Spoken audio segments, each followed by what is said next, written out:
queria convidar vocês a ler a palavra de Deus em Atos, capítulo 2,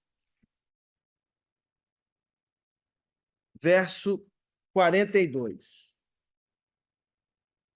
É bom lembrar que a palavra de Deus, ela é inspirada, inerrante, infalível, é a palavra de Deus para as nossas vidas, né? Eu costumo dizer no Seminário Teológico Batista do Sul do Brasil que se nós não compreendermos a palavra de Deus enquanto infalível, inspirada e inerrante, nós nunca daremos às sagradas letras, às sagradas escrituras, o valor prioritário que ela tem em nossas vidas espirituais, né? Somos aqueles que confessamos o sola escritura, somente a escritura. A palavra de Deus é o nosso alimento da fé. É aquilo que realmente alimenta a nossa alma. Eu queria ler com vocês, então, o texto de Atos, capítulo 2, verso 42. Todos encontraram? Amém, amém. Diz assim o texto da palavra: e perseveravam na doutrina dos apóstolos, na comunhão, no partir do pão e nas orações. Então, esse é o primeiro texto que eu queria deixar com vocês. Um outro texto também importante que eu queria deixar com vocês é o texto de Mateus, capítulo 16. Mateus, capítulo 16, no verso 18, diz assim: também eu te digo que tu és Pedro, e sobre esta pedra edificarei a minha igreja, e as portas do Hades, do inferno, não prevalecerão contra ela. Então, são dois versos que nutrirão essa exposição da palavra de Deus.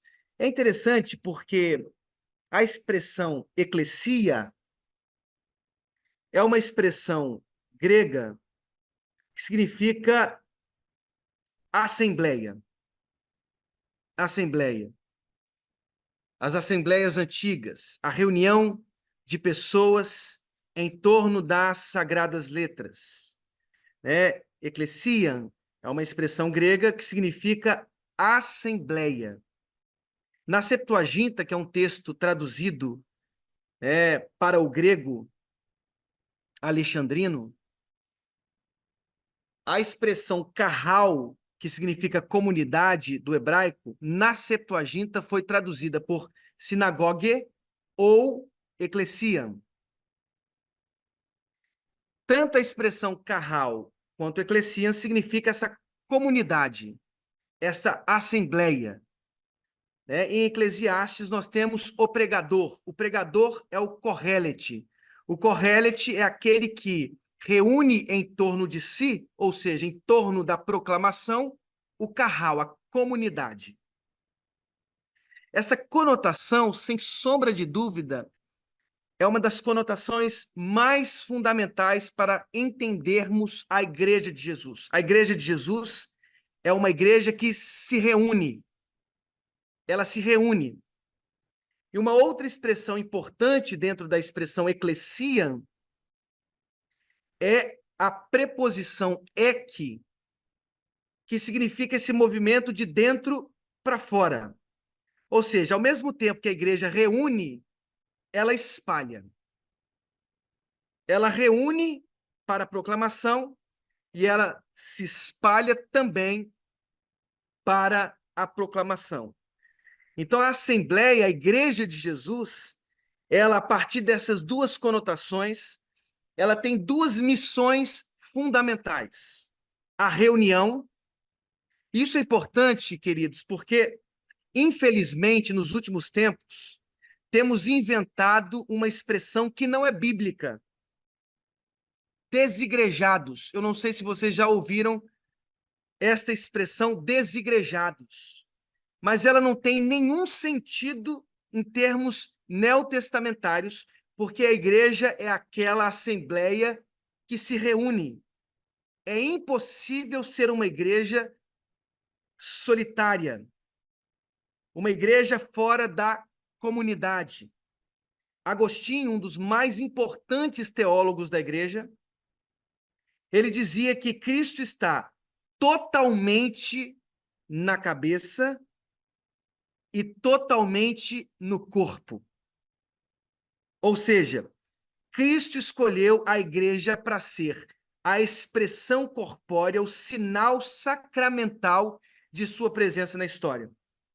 Ou seja, depois da sua ressurreição, ascensão aos céus, envio do Espírito Santo, Cristo instituiu a igreja, uma igreja espiritual, para que ela fosse a sua continuação corpórea, o seu sinal visível.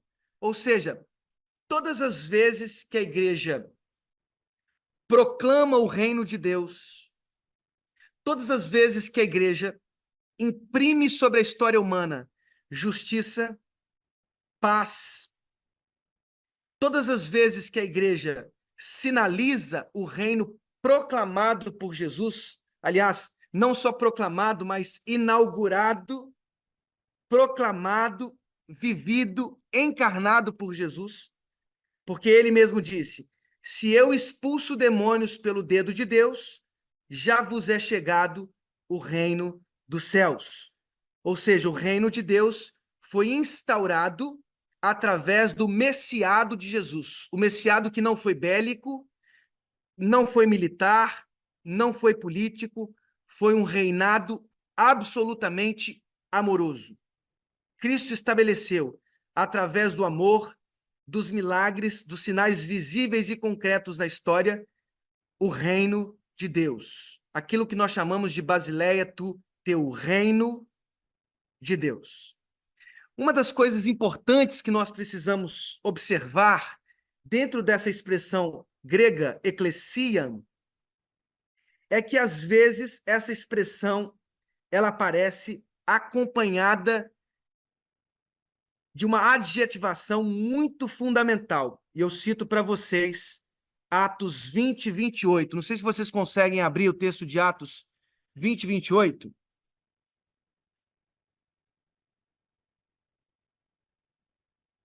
Atos 20 e 28 diz assim, eu leio para vocês.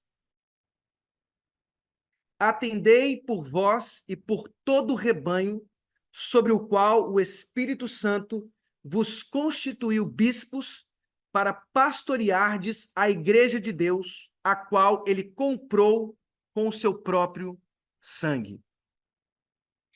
É importante percebermos como o apóstolo Paulo, em Mileto, convocando os presbíteros e episcopos de Éfeso, como ele descreve a igreja de Jesus Cristo. Ele chama de ecclesia tu teu, ou seja, a igreja de Deus.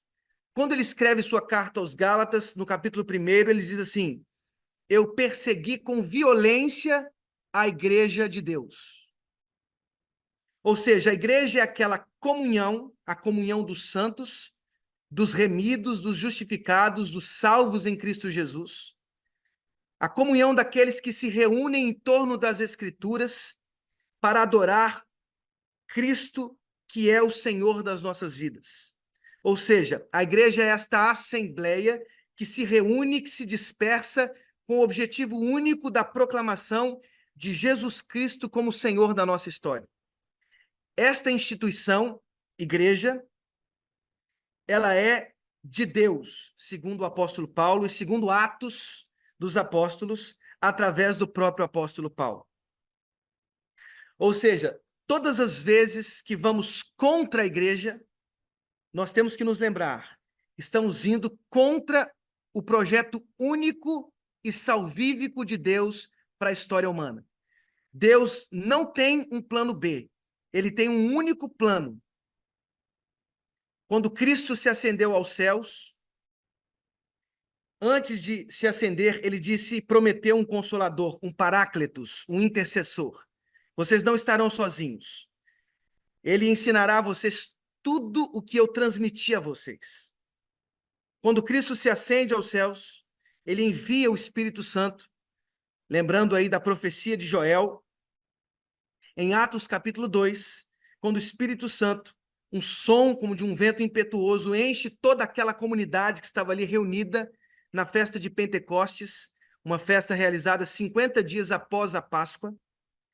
Todos estavam ali, inclusive os iletrados, marginalizados, os homens da Galileia, 120 discípulos de Jesus, que deixaram atônitos toda a elite de Jerusalém e todos aqueles que estavam ali reunidos naquela cidade. Partos, medos, elamitas da Capadócia, da Ásia, da Frígia, da Panfilha, todos, que ouviam em suas próprias línguas, dialetos, as maravilhas de Deus. Em Atos 2, Cristo, então, ao soprar sobre os discípulos o Espírito Santo, os encheu de autoridade para que estes discípulos proclamassem o evangelho em Jerusalém, Judéia, Samaria, confins da terra. O Espírito que foi derramado em Atos 2 sobre a igreja também se derramou em Atos 8 em Samaria, Atos 10 na casa de Cornélio, Atos 19 em Éfeso, se derramou com os discípulos de João Batista. Irmãos e irmãs, olha que coisa extraordinária.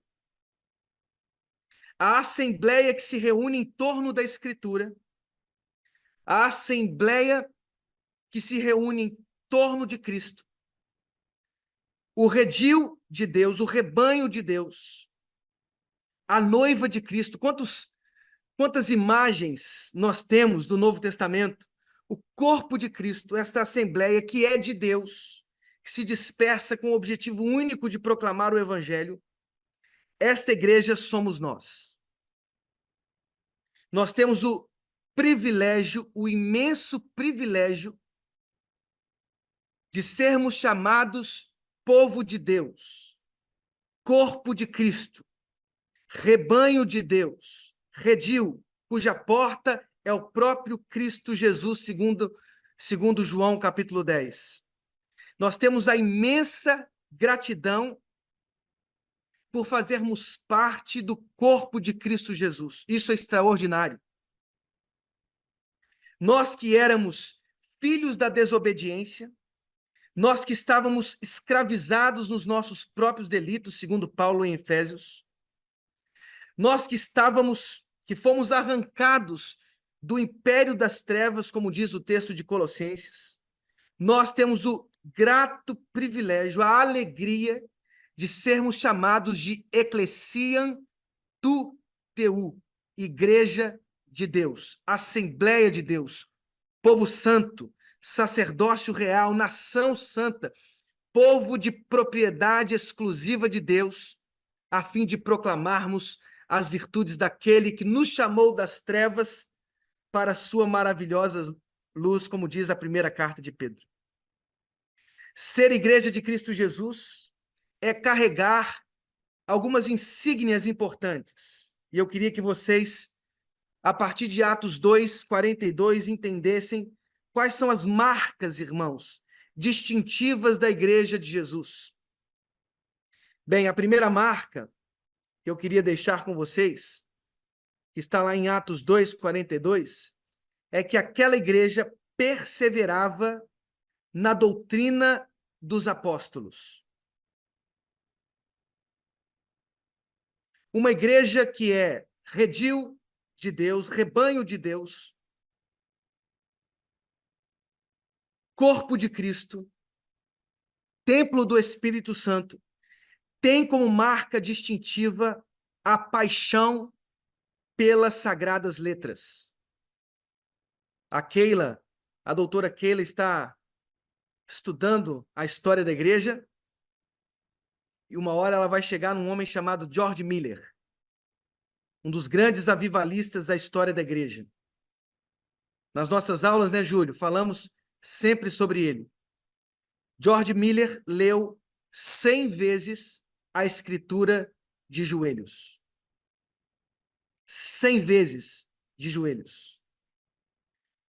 Paulo diz a Timóteo, seu discípulo, seu filho amado: Timóteo, prega a palavra, insta, insista, quer seja oportuno, quer não, porque surgirá um tempo em que não suportarão a sã doutrina, congregar-se-ão de mestres segundo os seus próprios prazeres, segundo suas carnalidades.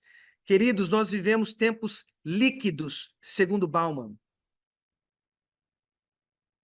Tempos líquidos, tempos em que as verdades estão se liquefazendo em verdades relativas construídas pelo delírio e pela imaginação das pessoas. Eu já ouvi pessoas dizendo, sociólogos dizendo, eu nasci no corpo errado. Nós estamos vivendo tempos difíceis, eu diria insuportáveis. Eles estão dilacerando a sã doutrina. Até a anatomofisiologia, que é uma coisa autoevidente, você não pode nunca escapar do seu corpo. Estamos, infelizmente, dilacerando verdades que são claras, são límpidas. Nem Platão, nem Platão, nem a filosofia grega desprezou dessa maneira o corpo, e hoje, no século XXI, estamos desprezando o corpo. O corpo já não representa a verdade de quem somos. O problema é que nós somos o nosso corpo. A questão é que o Novo Testamento diz que o Verbo se fez carne e que ressuscitou em corpo. E qualquer afirmação contrária a essa, anátema. Jesus ressuscitou, ressurgiu dentre os mortos. Tomé, o discípulo incrédulo, apalpou com as suas próprias mãos o corpo de Cristo Jesus. Ele comeu com os discípulos. Ele evidenciou a sua corporalidade. Ele se ascendeu aos céus com o seu corpo ressurreto, glorificado. O cristianismo proclama a ressurreição dos corpos, não só a imortalidade da alma, a ressurreição dos corpos. Um dia os nossos corpos serão corpos glorificados. A marca distintiva da Igreja de Jesus é a doutrina dos apóstolos. Diante das inverdades, dos relativismos, diante da liquidez destes tempos pós-modernos, nós temos que introjetar dentro das nossas casas, via discipulado, através das nossas igrejas, através dos nossos pequenos grupos ou células, qualquer que seja o nome, a paixão pelas sagradas escrituras, pela doutrina, essa é a marca distintiva, pela doutrina dos apóstolos. Jesus, ele pregou a palavra. Lá em Marcos 1, 22 diz assim: maravilhavam-se da sua doutrina, porque os ensinava como quem tem autoridade. Marcos capítulo 4, verso 2, diz que Jesus ensinava muitas coisas por parábolas no decorrer do seu doutrinamento. Jesus disse em João 7,16: o meu ensino não é meu, e sim daquele que me enviou. O procônsul Sérgio Paulo, em Pafos, ficou atônito e maravilhado diante da doutrina do Senhor. Elimas, o mágico, tentando confundi-lo, a autoridade apostólica de Paulo e Barnabé fizeram com que ele, então, encontrasse escuridão e névoas. Elimas, o mágico. O Sérgio, que era procônsul daquele tempo, então, diante do poder de Deus, da autoridade dada pelo Espírito Santo aos apóstolos, ficou maravilhado e se converteu ao Senhor Jesus. Lá na capela do Seminário Teológico Batista do Sul do Brasil, Fizemos essa semana 116 anos de história, 116 anos de história, irmãos. Agradecemos a Deus por uma história linda, que é a história do Seminário Teológico Batista do Sul do Brasil. Tem lá, na capela, Queruxon Ton Logon, pregue a palavra. A Igreja de Cristo Jesus precisa entender o povo de Deus, o redil, o rebanho, o jardim de Deus, a noiva de Cristo, precisa entender que a sua marca distintiva é a doutrina dos apóstolos. É a base fundamental, é a palavra de Deus. Passarão os céus e a terra, mas as minhas palavras não passarão. Amém, queridos? Essa é a primeira marca distintiva. Já se passaram os meus 30 minutos, que eu falo muito, hein, gente? Mas eu vou tentar ser breve. Eu vou tentar ser breve hoje. Ok? Queridos, uma outra marca distintiva, além da doutrina dos apóstolos, é a comunhão e o partir do pão. Não temos dúvidas de que a marca distintiva da Igreja de Jesus é a Sagrada Escritura. Muitos se desviaram dela. Muitos se desviaram da ortodoxia, dos valores do reino. Muitos estão se desviando da sã doutrina. Agora, nós precisamos entender que a Igreja de Jesus tem uma outra marca fundamental. Se ela é uma assembleia que se reúne, se ela é o povo de Deus, se ela é o corpo de Cristo, ela precisa viver a comunhão e o partir do pão. Nós precisamos nos lembrar que a igreja nasce da experiência extraordinária da Eucaristia. É quando nós estamos juntos em torno da mesa e repartimos o pão e o vinho.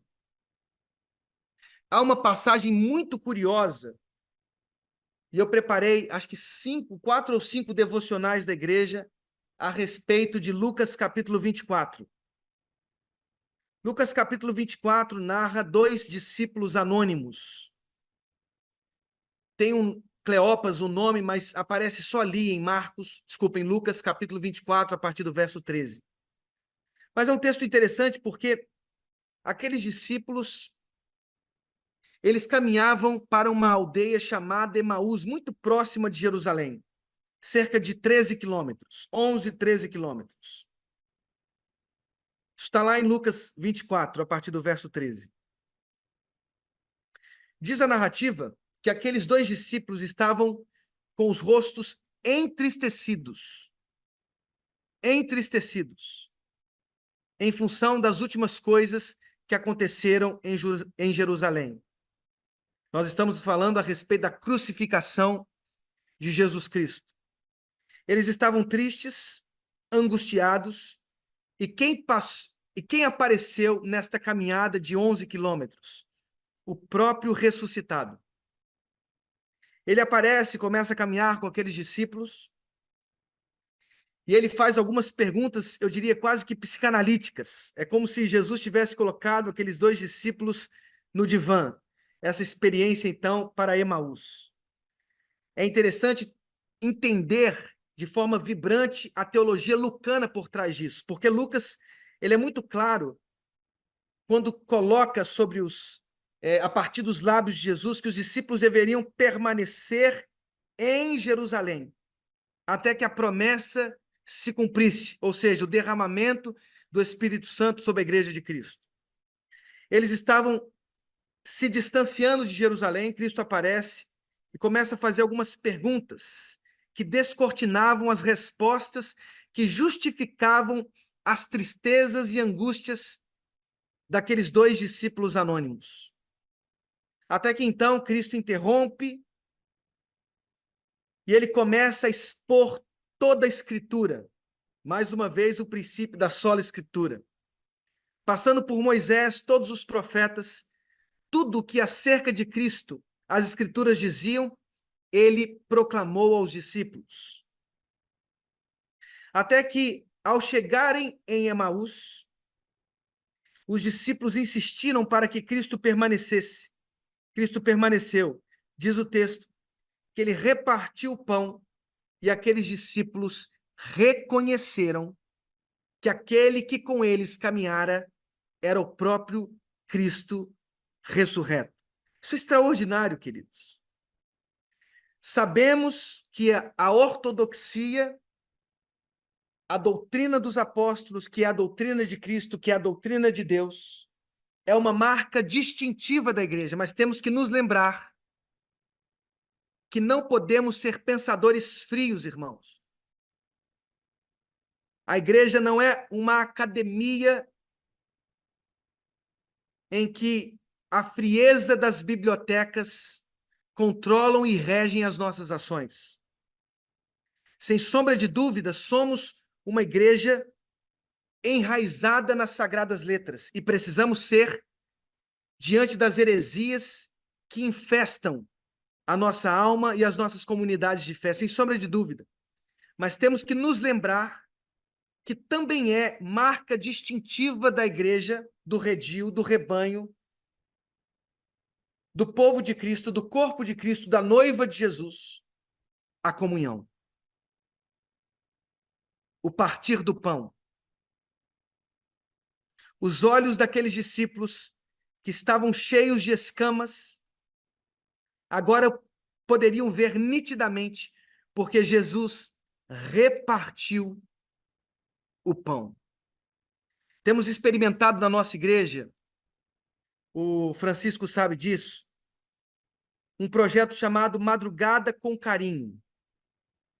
Esse projeto já existe tanto em Minas Gerais quanto aqui no Rio há muitos anos.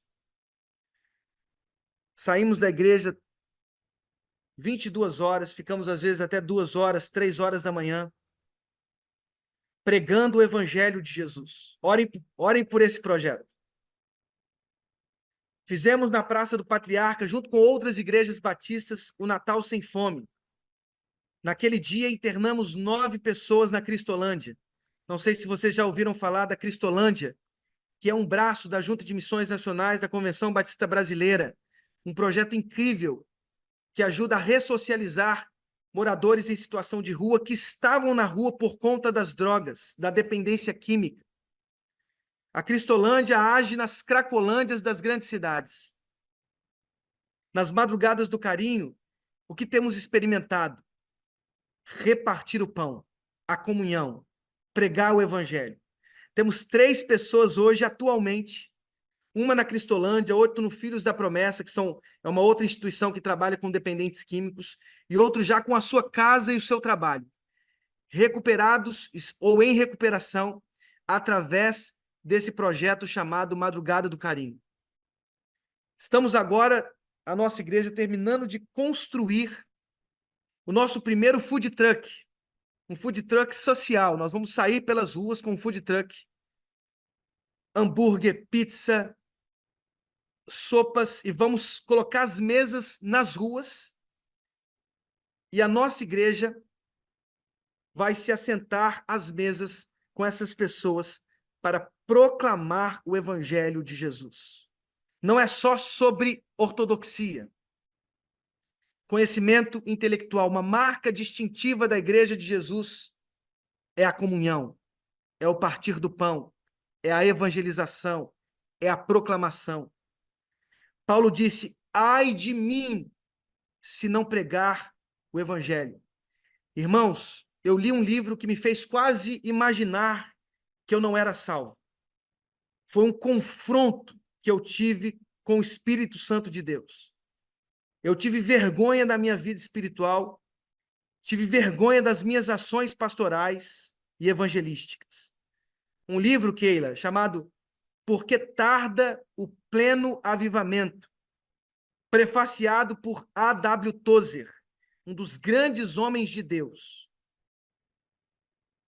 Queridos irmãos, é como se Deus me pegasse pela jugular e dissesse assim: opa, eu quero que você entenda o que é evangelho.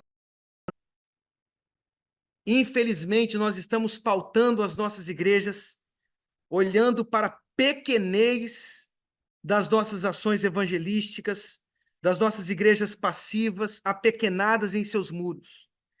Irmãos, nós temos que olhar para as histórias de avivamentos. Nós temos que olhar para homens como Jonathan Edwards, David Brainerd, Charles Spurgeon, Lutero, homens que transformaram a história pregando o evangelho de Cristo Jesus. Queridos irmãos, uma outra marca distintiva, a oração. Eles perseveravam na doutrina dos apóstolos, no partir do pão, na comunhão e nas orações. Os nossos tempos de oração estão apequenados, são tempos miseráveis, pequenos. Nós precisamos passar tempo de joelhos, orando, buscando a palavra de Deus, a presença de Deus. Queridos irmãos e irmãs, nós precisamos entender que se a paixão por almas não for a marca distintiva da nossa vida cristã, somos os piores miseráveis. Charles Spurgeon, um dos maiores pregadores, ele disse assim: o cristão, ou ele é um missionário, ou ele é um impostor. Irmãos, eu tenho procurado em minha vida os púlpitos fortes, a centralidade da cruz, as palavras que de fato me constrangem, me confrontam. Infelizmente, hoje nós temos uma leva, centenas de milhares de pregadores que afagam o nosso ego. 15 passos para o sucesso, 15 passos para ser feliz, 15 passos para se dar bem profissionalmente, 15 passos para enriquecer.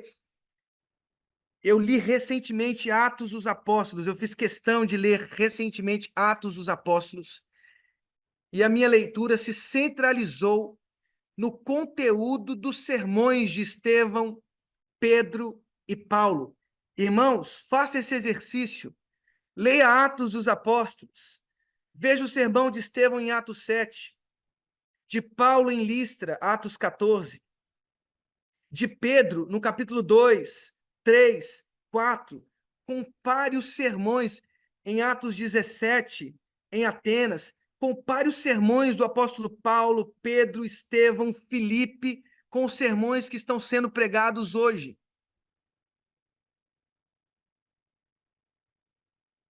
Onde está a centralidade da cruz? Onde está o arrependimento? Nós temos que vestir panos de saco, nós temos que nos arrepender dos pecados.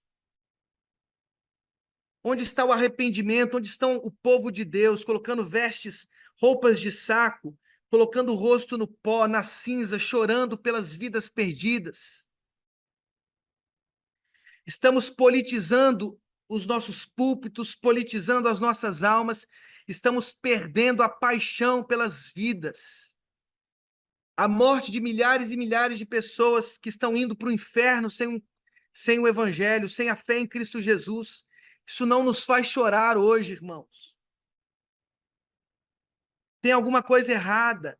A marca distintiva da igreja é a perseverança na doutrina, é o partir do pão, a comunhão, a oração. Quando eu olho para a vida do apóstolo Paulo em Atos, as igrejas que ele plantou, quando eu olho para textos como 2 Coríntios 8, 9, 10, especialmente o 10, em que ele fala de forma clara sobre os açoites que ele atravessou, os naufrágios, as perseguições emocionais, inclusive, por causa da preocupação que ele nutria pela igreja de Deus. E eu comparo a vida do apóstolo Paulo com a minha própria vida. Eu sinto o quanto eu sou passivo diante da responsabilidade que eu tenho de anunciar o evangelho de Jesus Cristo. Nós não temos uma segunda missão, irmãos. Nós temos uma única missão. A nossa única missão, independente das vocações que temos, seja o magistério, seja o ministério pastoral, seja a educação, seja a economia, a política, sejam as artes, a ciência, a filosofia, a música, independente das nossas vocações, todas elas convergem para uma única missão: proclamar que Jesus é o Senhor. Ele é o caminho, a verdade, a vida. Esta assembleia que se reúne, esta comunidade que se reúne, congrega dentro de si características como perseverança na doutrina, nas orações, na comunhão, no partir do pão. É esta assembleia que se dispersa. Jerusalém, Judeia, Samaria, confins da terra, para cumprir sua única missão, expressada pela preposição ek, de dentro para fora. Não vivemos o evangelho nas quatro paredes do nosso templo. Aquilo lá é um prédio. Cristo olhou para o templo em Jerusalém e disse assim: eu destruo em 3 dias e reconstruo. São pedras, é barro, é cimento, é telhado, é coisa que o fogo consome. A igreja que as portas do inferno não prevalecem contra ela é a igreja que tem essas marcas distintivas. A perseverança nas escrituras sagradas, a perseverança nas orações, a perseverança no partir do pão e na comunhão. Que Deus abençoe a sua vida. Me perdoe por ter ultrapassado demais, talvez o tempo de 30 minutos. Que Deus abençoe vocês. Que vocês sejam usados pelo Espírito Santo de Deus, pelo Espírito Santo de Deus, para que a justiça do reino, a justiça de Cristo, se encarne em cada uma das ações que vocês executam nessa sociedade que carece da manifestação dos filhos de Deus, que carece da glória de Deus, que a glória de Deus seja derramada sobre vocês, em nome de Jesus. Amém.